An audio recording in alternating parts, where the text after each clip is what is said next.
What's up, guys? Today's video was a ton of fun to make and was a really sweet conversation between Gabs and I, and also just between you guys and us, because we got to answer some of these questions from Instagram that we got, so I think you guys are going to enjoy it. I just wanted to say I'm sorry for the poor lighting and focus quality of much of the video.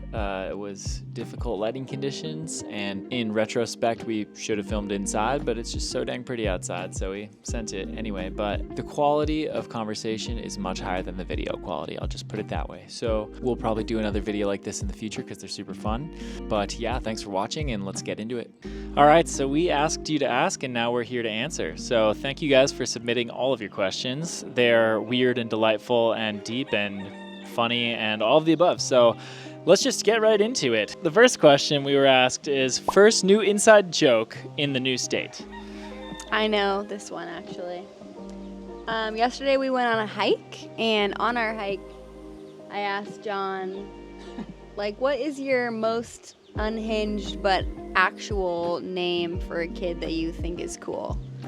And I don't think he got the actual part, but he said, John, you should share what name you like. Well, I thought a fun thing to name a kid would be Crisp, which would be short for Crispifer, because you've never met a Crispifer before, but I just think Crisp is just such a sick name. And John just thought that was so funny, and I thought it was funny that he thought it was so funny. That's how most of our humor is, too. Yeah. Okay, next question. What are both of your zodiac signs? I'm a Pisces. I think I'm a Gemini. For sure. I think. You for sure are.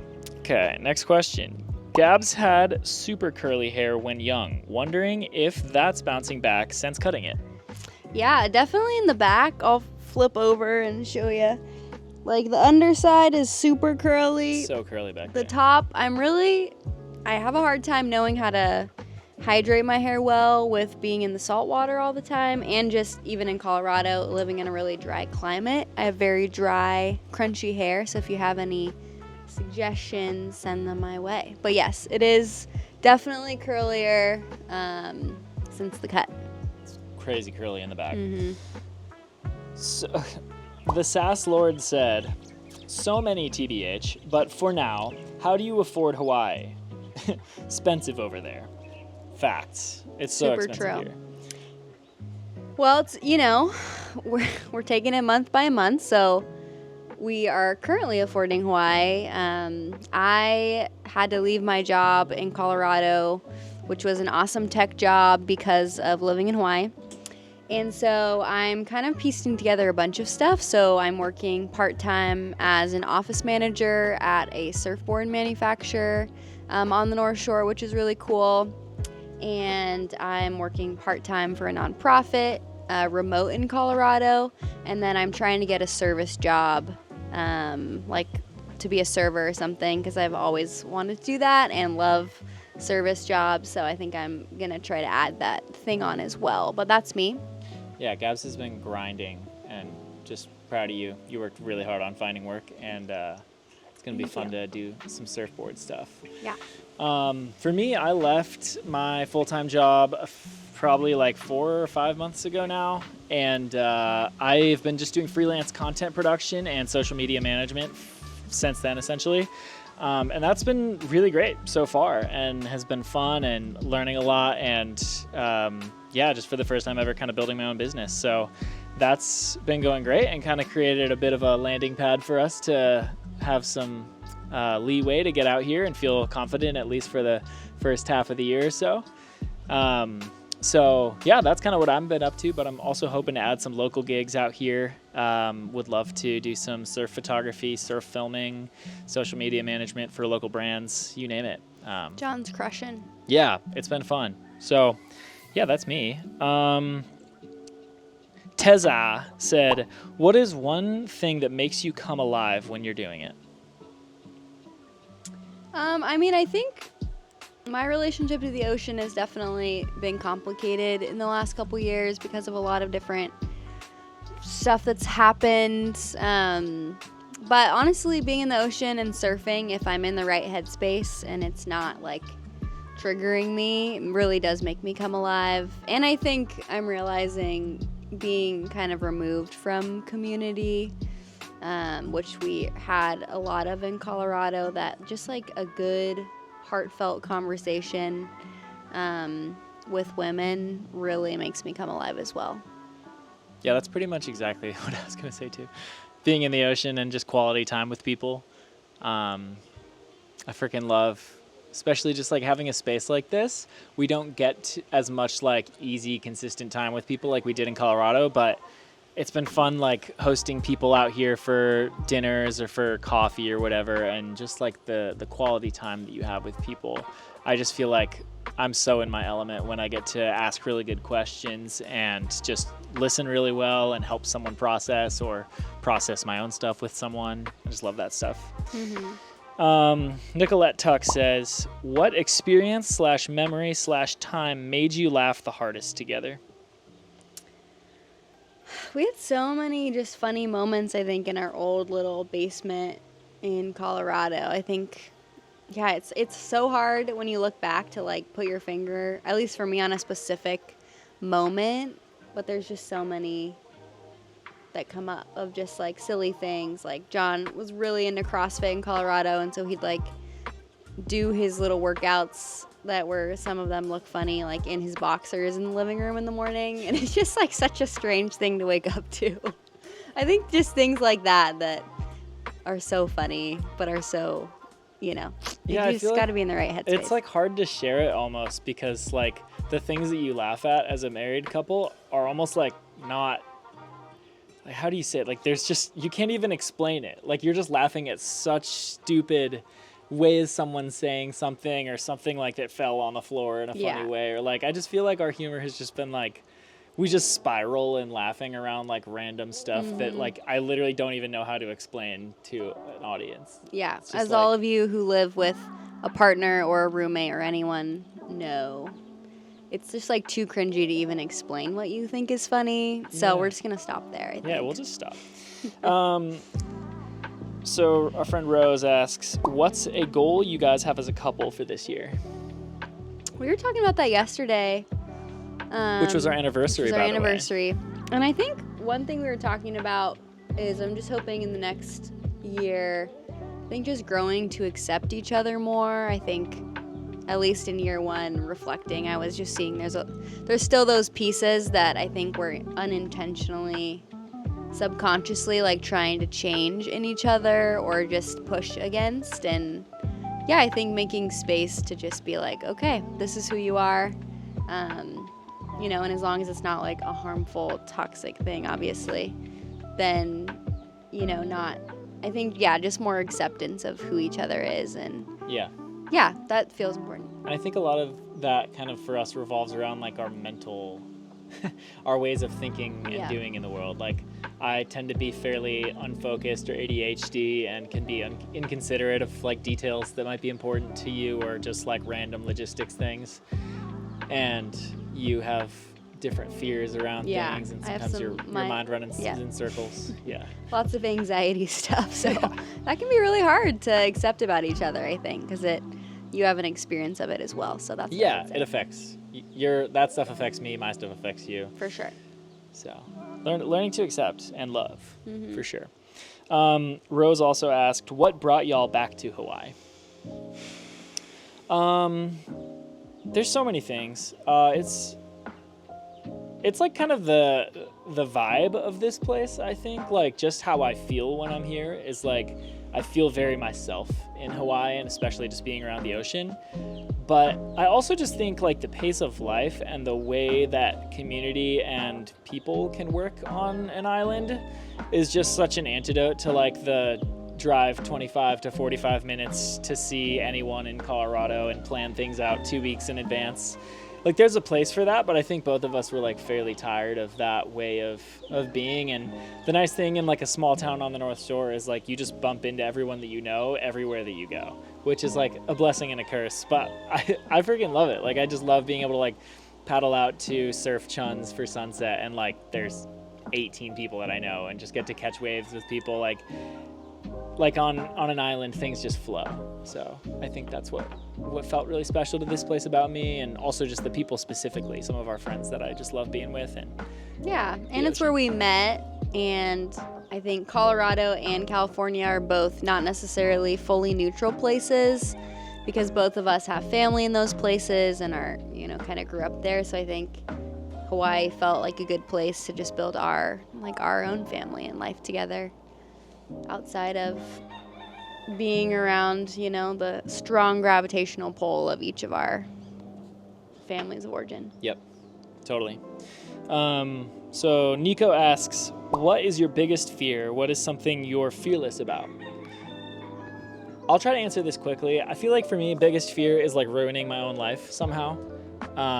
Or like just, somehow not being present to the things that are important, not investing in my marriage and in work and my own soul's health the way that I need to, and just sort of like driving blind or, letting go of the reins for too long. Like I think that sometimes can be a fear of living into ways of unhealth that I've seen myself do for a while.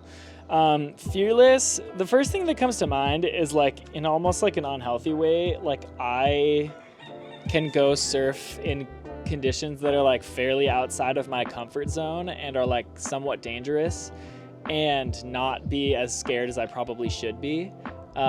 And so that's been like something I have to be conscious about, like whenever I'm going surfing out here, is just like getting better at knowing when I should probably not paddle out, or which breaks I should probably not surf, or when it's not worth the risk.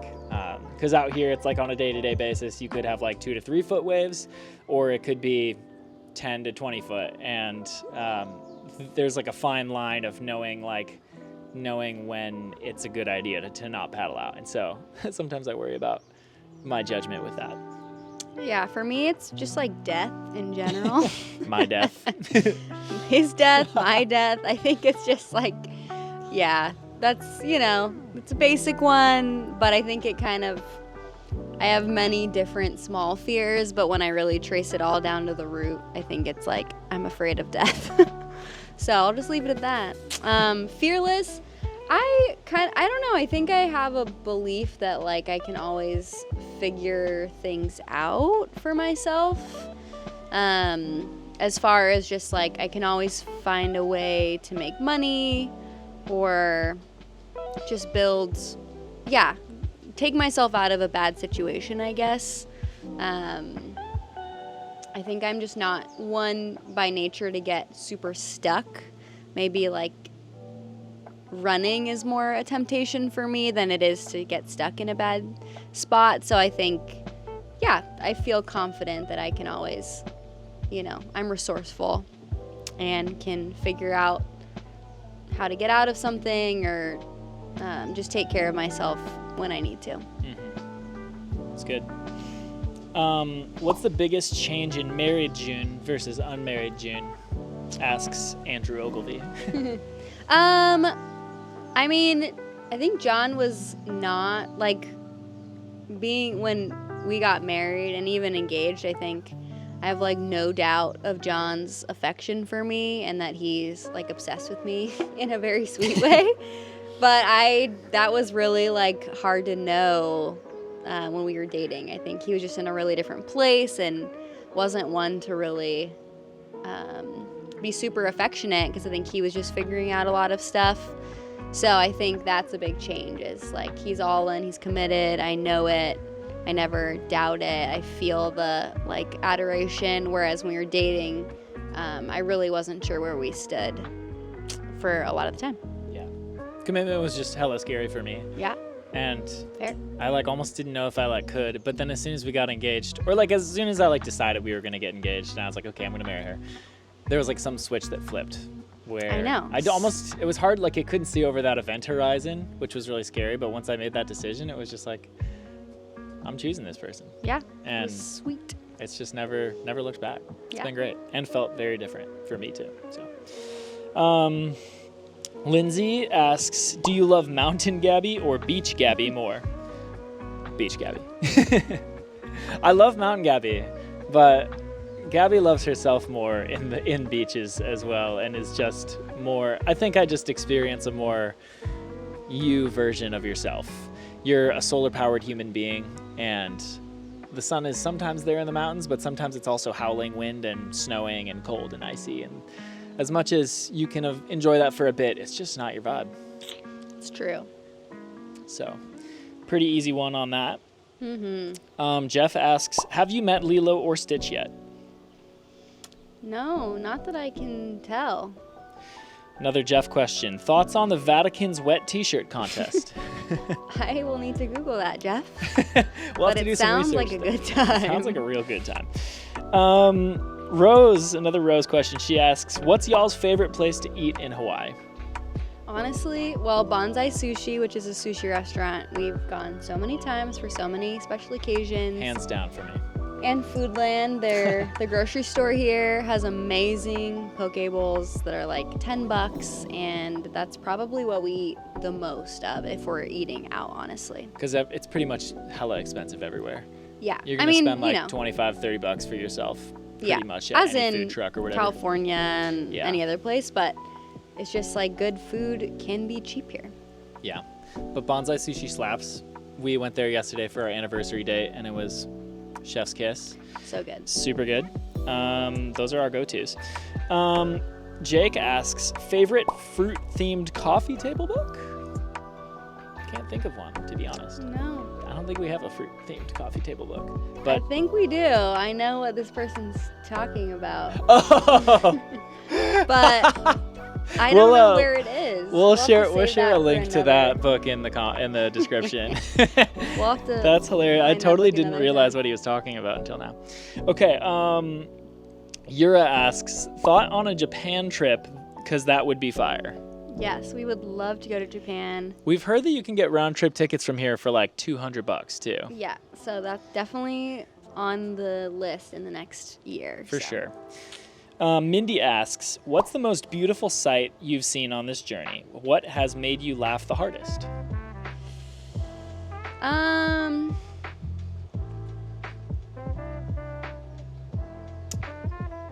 don't know. I am trying to think.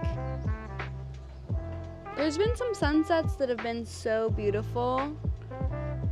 Somewhere like there's just been a lot going on in my brain and mental health where I like couldn't. It was so beautiful, but I wasn't fully like present to enjoy it.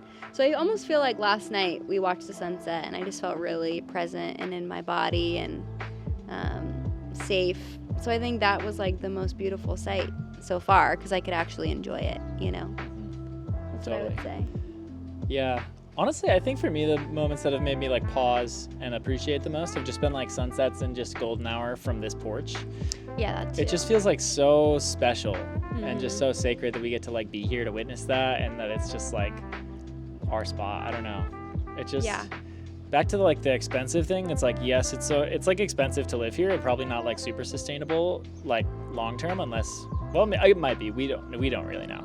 But it just is like feels worth it, at least for now. Like it's just I just feel so alive here, and just to have a space that's so like connected to nature, and just you get to hear the birds in the morning, like it just feels like a really big deal for me. So it's just even like in the little moments, like seeing little really colorful cool birds on the trees behind us in the mornings, like I feel like those moments have felt really beautiful to me. Yeah. And also just seeing Gabs, honestly, like So cute. we were separated for like 3 weeks, and we like met here because I had work stuff and went on a big trip with some friends, and we literally didn't see each other for 3 weeks while we were kind of in the process of moving here. And then I finally got here and hadn't seen Gabs in 3 weeks, and it was just so fun. Like you That's just, so sweet. it was so, yeah. That was very sweet. You were a sight for sore eyes. Oh, cute. Yeah. So, moving forward. Oh, what has made you laugh the hardest? I feel like we kind of answered that already. Oh, Yeah. one other funny joke that reminds me of though is a lot of times when we're like trying to like go to bed, or we're just like on the couch cuddling or whatever, we'll like misplace our weight or like somehow like punch or elbow someone in the face. And we've just started saying ow in an Owen Wilson accent, which I think is like, I just laugh really hard when that happens. Gabs goes, ow. And then I go, ow. And then we just keep saying ow. Little stupid stuff. Again, the inside jokes that like don't really it's like make sense you to can't even explain. say it. It's just You it's can too barely much, explain it, yeah. but we'll just leave it at But that. ow and an Owen Wilson reference really gets me. So Lauren asks, Almost 1 year of marriage. What has surprised you both the most, good and bad?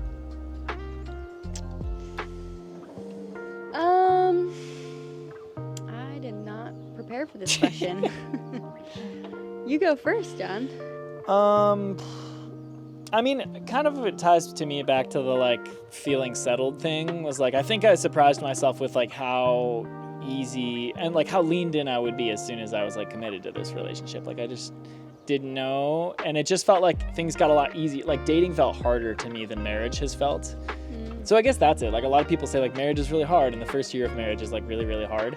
But to me, it felt like a huge relief to be done with dating because that was like a really scary space for me. Yeah, makes sense. So, yeah. I think hard. It surprised me how hard it is to, at least for me, to take care, like to grow as an individual and invest in a relationship. I think it's scary to grow as an individual. And then to like, it just feels really vulnerable for someone to be watching you in that. And maybe you're growing in ways that they don't fully agree with. I don't know. It's just, it feels scary to continue to, just work through stuff while kind of in the pressure cooker of a marriage, that's just scary. Well, the funny thing is, in some ways, like the fear thing, I think switched for us. We're like, you like felt very confident and good until we got married, and then as soon as you got married, we're like, wait, we have to figure this out together forever. Whereas I was like, I get to figure this out together forever. I know. I think for me, that's the commitment. Obviously, like John's my guy, but it's hard. It's scary, I think, for me. So, I think just dealing with that fear, but I think it's also surprised me of how fun it is. I think, like John said, you just hear so much of how hard it is, and I think everyone's, rightfully so, like wanting to prep you and make sure you have like healthy expectations, but there's not been a moment where I've been like, dang, no one said it was like this, It's like, I think I've been more surprised by like, wow, it's so fun, and people don't talk about that as much, so I hope I can share that with people who are getting married and instead of like just being like expect it to be fun also, so that's great. That's been fun. Christian asks, how would you describe the emotional impact of the Battle of Helm's Deep? I think that's more for you, honestly. I don't know, you're a pretty big Lord of the Rings fan too, though. But it's not the battles that really do it for me. It's the romance between Sam and Frodo. Yeah, but it's just there's just so much there. There's a lot there. Helm's Deep is very epic. The shield sliding scene. Life-changing. Just lives rent-free, as they say, in my brain. Yeah, no, it has a devastating emotional impact on me in a positive way, I would say. Rent-free in my brain always. The SoCal Eskimo asks, why are you in the jungle? Where are you in the jungle? And more importantly, how are you today? We are in the jungle because we want to be. And we are in the jungle of the North Shore of Oahu, specifically Pupukea. And I'm doing pretty good today. It was a little slow day for me, but picking up. So picking up. You had a good phone call with a friend, and all of a sudden you were chipper as hell. I was super lonely, and then I talked to a friend, and then I was like, wait, I'm fine. So that's kind of how Call your friends. It can change that's everything. That's how my brain's been working lately. Call your friends. Nathan asks, who's your daddy? Obviously, I'm her dad. I'm just kidding. Oh my God. I'm just kidding. Skipping Who's that your one. daddy, Skipping that. We're skipping that. Jeff asks, Jeff has so many good questions. What did you eat on your first night in the new house? That's actually a good question, Jeff. I got this like Mongolian beef thing from Costco, and we just whipped that up with some rice and broccoli, and it was pretty good. It was bomb. That's what we ate. Costco, that's the way to do it in general, but especially out here. Costco is gold mine out here for sure.